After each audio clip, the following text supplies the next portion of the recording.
Have you ever bought an RGB strip only to realize you only needed half the roll, so you tossed the leftovers in your closet or in a drawer, never to be seen again? Well, no more. What's up everyone, I'm your host Corey, and in today's video I'm going to show you how to use your leftover RGB strip without buying a controller. So without any further ado, let's get into it.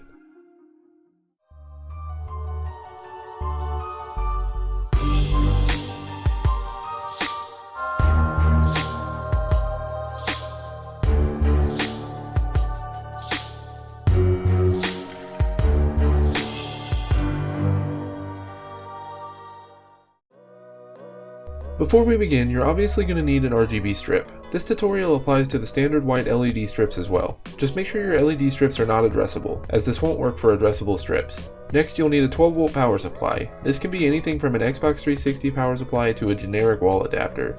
In my case, I'm using one of these voltage boosters paired with a micro USB phone charger.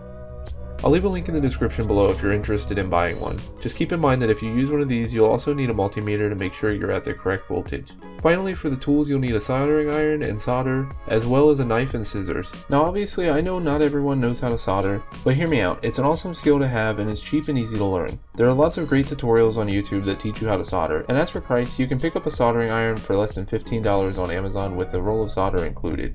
That being said, I highly recommend that you practice soldering on some scrap wire or something first. Moving over to the workbench, I'm going to start by setting up my voltage booster. As you can see, just by simply plugging in the micro USB cable, I have 13.6 volts, but my strips are rated for 12 volts, and anything higher than that could damage them or lower their lifespan. So using a flathead screwdriver, I need to turn the potentiometer counterclockwise in order to drop the voltage down to 12 volts.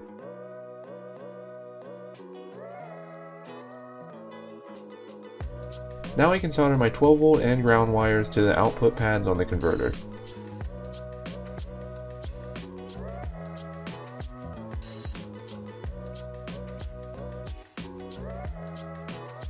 A great source of wire is old USB cables, as they're normally pretty long and easy to strip. For this I use a wire stripper to strip 1-inch lengths of wire at a time.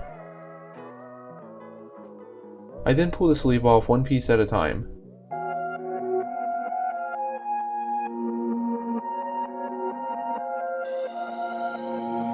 Now I have basically free wire for my projects. If your strips aren't the weatherproof kind, you can skip to the next step. Otherwise, to remove the rubber coating, simply put your knife between the rubber and the LED strip. Then pry the rubber off, making sure not to cut into the LED strip.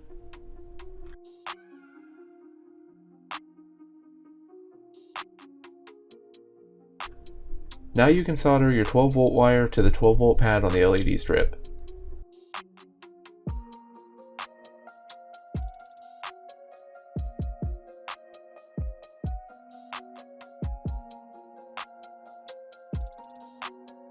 You'll notice if you touch ground to any of the color pads on the strip, it'll light up in that color. In my case, I'm going to solder the ground wire to the blue pad. If you're using a standard white LED strip, then you can just solder the ground wire to the ground pad and then you're done.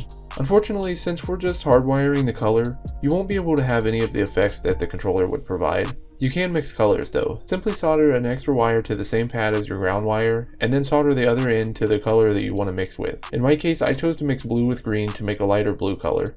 Another example would be to mix blue with red to make purple.